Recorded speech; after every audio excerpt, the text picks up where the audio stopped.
사랑 바다 물결같이 내게 임하니 영광의 물결에 온전히 쌓여서 내 영혼의 기쁨 한량없도다. 은혜의 소낙비 지금 흡족히 내려 구원의 큰 강물 흘러 차고 넘쳐서 내 추한 모든 죄 모두 씻어버리니 나 지금 은혜를 충만하게 받았네. 예수의 사랑 예수의 사랑 바다 물결같이 내게 임하니 영광의 물결에 온전히 쌓여서 내 영혼의 기쁨 한량없도다. 그 차고 넘치는 주의 은혜의 물결 힘차게 밀려와 내게 만족합니다. 오 할렐루야로 주를 찬송하오니 내 마음의 기쁨이 항상 충만함이라. 예수의 사랑 예수의 사랑 바다 물결같이 내게 임하니 영광의 물결에 온전히 쌓여서 내 영혼의 기쁨 한량없도다. 하나님, 우리 아버지, 또 하루치 생명을 선사해 주셔서 감사합니다. 이렇게 은혜로 시작된 하루, 잠자리에 누울 때까지 그 은혜의 다스림 아래 사는 복을 내려 주옵소서. 주님 십자가에서 죽으시며 그 속옷까지 원수에게 다 주고 완전한 무가 되셨듯 저희들 이 하루 마무리할 때에도 또 그리고 이 세상 떠날 때에도 아무 미련 남기지 않고 사는 주의 길 가게 하여 주옵소서. 오늘도 겸손하게 하시고 인내하되 불평하지 않게 하시며 즐거워하되 경박하지 않게 하시고 주를 신뢰하되 무례해지지 않도록 성령으로 저희를 다스려 주옵소서. 절박한 심정으로 아버지를 찾아 나온 성도들이 있습니다. 기도하는 가운데 한나에게 주신 그 평강 주셔서 수심 사라진 얼굴로 이 하루 살게 하여 주옵소서. 집을 떠나 있는 성도들을 돌보아 주시고 투병 중에 있는 성도들에게 힘을 주셔서 다시 일어나게 하시며 특별히 오늘 나들이 가는 시온사역원 모든 어른들의 일과를 지켜주시고 주 안에서 행복한 날 되게 하여 주시기를 예수님의 이름으로 기도하옵나이다. 아멘. 하나님 말씀은 신명기 17장 8절부터 13절까지입니다. 신명기 17장 8절부터 13절까지 같이 읽겠습니다. 내 성중에서 서로 피를 흘렸거나 다투었거나 구타하였거나 서로 간에 고소하여 내가 판결하기 어려운 일이 생기거든 너는 일어나 내 하나님 여호와께서 택하실 곳으로 올라가서 레위 사람 제사장과 당시 재판장에게 나아가서 물으라. 그리하면 그들이 어떻게 판결할지를 내게 가르치리니 여호와께서 택하신 곳에서 그들이 내게 보이는 판결의 뜻대로 내가 행하되 그들이 내게 가르치는 대로 삼가 행할 것이니 곧 그들이 내게 가르치는 율법의 뜻대로 그들이 내게 말하는 판결대로 행할 것이요 그들이 내게 보이는 판결을 어겨 좌로나 우로나 치우치지 말 것이니라. 사람이 만일 무법하게 행하고 내 하나님 여호와 앞에 서서 섬기는 제사장이나 재판장에게 듣지 아니하거든 그 사람을 죽여 이스라엘 중에서 악을 제하여 버리라. 그리하면 온 백성이 듣고 두려워하여 다시는 무법하게 행하지 아니하리라. 아멘.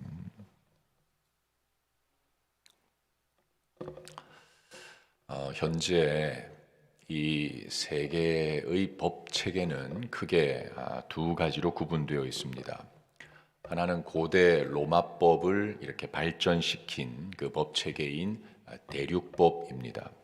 프랑스, 독일을 중심으로 일본이나 우리나라도 그 대륙법에 속해 있습니다.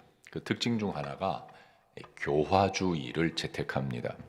법을 통해서 사람을 교화하는 것을 목적으로 한다는 뜻입니다. 그래서 여러 죄목으로 재판을 받아서 형을 받지 않습니까? 그럴 때 예를 들어 10년짜리 하나에 5년짜리 4개의 죄를 지었다고 하면, 그러면 가장 큰 죄인 이 10년짜리 그것을 기준으로 해서 10년에다가 5년짜리 4개를 줄여서 한 15년 정도, 이렇게 토탈 15년 정도의 형을 가합니다. 형을 할인해 주는 거죠. 왜? 목적이 교화에 있기 때문에 그렇습니다. 또 하나의 법 체계는 영국과 미국을 중심으로 발전한 영미법입니다. 이 체계는 엄벌주의를 채택하고 있습니다. 그래서 지은 죄에 대해서 적용할 수 있는 모든 형량을 다 더합니다. 아까처럼 10년짜리 하나에 5년짜리 4개를 범했으면 이걸 다 더해서 하나도 할인해 주지 않고 30년을 그냥 선고해 버리는 겁니다. 그래서 영국이나 미국에서는 이 재판정에서 몇백 년짜리 형벌도 나오는 이유가 바로 이것을 다 더하기 때문에 그런 겁니다. 자, 이렇게 세상의 법은 사람을 교화시키려 하거나 아니면 그 죄값을 다 치르게 하거나 이 두 가지 큰 목적을 가지고 시행이 됩니다. 자, 그렇다면 이제 오늘 읽은 본문은 이 재판에 관한 건데요. 하나님이 주신 이 법과 그 법으로 재판을 하는 이 목적이 뭘까요? 교화를 시키기 위함일까요? 아니면 벌을 주기 위함일까요? 이 둘도 물론 포함이 되어 있지만 하나님의 법은 애초 그런 목적으로 주신 게 아닙니다. 오늘 그것을 여러분과 함께 생각해 보려고 하는데, 하나님이 주신 법과 그에 따른 재판은 크게 3가지 목적을 갖고 있습니다. 첫 번째는 죄가 얼마나 무서운 것인가를 인식하게 하기 위함입니다. 자, 출애굽기를 보시면 하나님이 10계명을 주시면서 그 10계명에 부속된 여러 가지 세부의 법들을 레위기, 민수기, 신명기에까지 이르러 설명을 하고 있습니다. 거기 보면 우상 숭배는 말할 것도 없고요. 안식일을 범해도 죽이라 그럽니다. 부모에게 불순종해도 죽이라 그럽니다. 심지어 대제사장 아론의 아들 나답과 아비우는 분향을 하면서, 그러니까 제사를 드리면서, 오늘로 말하면 예배를 드리면서 하나님의 법대로 예배하지 않았다고 그 자리에서 즉사해 버렸습니다. 여호수아 7장 보면 이스라엘이 여리고를 점령할 때 하나님이 아무것도 그 전리품에 손대지 말라 했을 때 아간이 물건 좀 훔쳤지 않습니까? 자, 물건 그 훔친 걸로 기어이 그 다음 전쟁인 아이성에서 이스라엘이 대패를 하고, 그래서 그 아간을 기어이 찾아내서 그를 죽입니다. 만약에 이런 기준으로 오늘 우리에게 적용이 되면 교회 안에 살아남을 수 있는 사람이 한 사람도 없습니다. 그렇지 않겠습니까? 이런 것들을 통해 하나님이 의도하시는 것은 우리 타락한 인간의 죄성을 우리 자각하고 살라는 겁니다. 아, 내가 이리도 고단한 인생이구나. 죄 짓지 않고는 살 수 없는 인생이구나. 하나님 떠나 타락한 인간은요, 애초에 이 하나님의 법 내지는 이 양심의 법조차 지킬 능력이 전혀 없는 상태거든요. 이미 그 하나님이라고 하는 이 관역에서 벗어나 있기 때문에 그 상태에서 무슨 일을 해도, 설령 우리 눈에 보기에 굉장히 선한 일을 해도 그 자체는 하나님과 어긋나 있는 상태, 그것을 성경은 죄라고 하는 거거든요. 우리 주변에는 신앙을 갖든 갖지 않든 평생 법 없이 사는 사람들이 실제로 굉장히 많습니다. 일평생 범법 행위하지 않는 사람 얼마나 많은데요. 그러나 그 속을 열고 하나님의 존재인 이 공의의 빛 앞에 우리의 마음과 의도, 우리의 영적 상태가 다 드러나면 그 앞에 누구도 항복할 수밖에 없습니다. 다 죄인이거든요. 하나님 떠나 있는 상태거든요. 그래서 하나님을 제대로 만난 사람은 10중8구 그 앞에서 나는 죄인입니다라는 고백을 하지 않을 도리가 없는 겁니다. 제사장이었던 이사야가 하나님의 현존 앞에 나는 망하게 되었다, 나는 죄인이다 이 말이지요. 베드로가 주님의 주님 되심을 만난 다음에 뭐라 그럽니까? 나는 죄인입니다, 나를 떠나십시오. 뿐만 아니라 율법으로는 흠이 없다고 자부했던 바울 역시도 나는 죄인의 괴수라 이렇게 고백하지 않을 수 없는 겁니다. 하나님의 법은 이렇게 우리가 본래 어떤 존재였는지를 확인시켜주는 역할을 한다는 거 기억하시면 좋을 것 같습니다.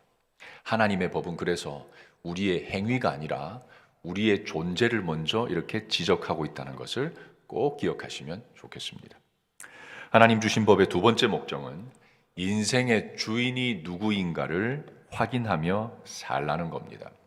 제가 부산에서 목회할 때 교회 내에 있는 주차장과 교회 외부에 있는 주차장을 평소에 다 주민들을 위해서 개방을 했습니다.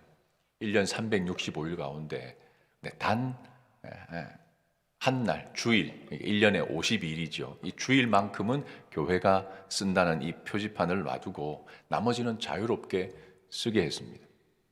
이유가 뭐지요? 주인이 누구인가를 확인시켜 주는 겁니다. 단 하루 정도는 내 것이 아니구나라는 것을 확인시켜 주는 거죠. 그런데도 불구하고 주일이 되면 그 자리에 마치 내 자리인 것처럼 딱 차지하는 사람들이 있단 말입니다. 은혜를 그렇게 받는데도 그렇게 갚는 사람들이 있더라는 거죠. 창세기 3장 보면 인간이 타락해서 죄의 자리에 가는 첫 장면이 나오지 않습니까? 하나님은 아담과 하와에게 이 피조된 모든 세계를 다 다스리라고 했습니다. 다 줬다는 말이죠. 그러나 딱 하나, 선악을 알게 하는 나무의 실과를 금했습니다. 그 실과가 무슨 특별한 능력이 있거나 영험해서가 절대 아닙니다. 너의 주인이 누구인지를 이거 하나로 확인하고 싶다는 거거든요. 내가 너를 지었고 내가 너에게 이 모든 것을 맡겼고 내가 너를 다스리고 있다는 것을 너는 이 열매로 확인해라, 항상.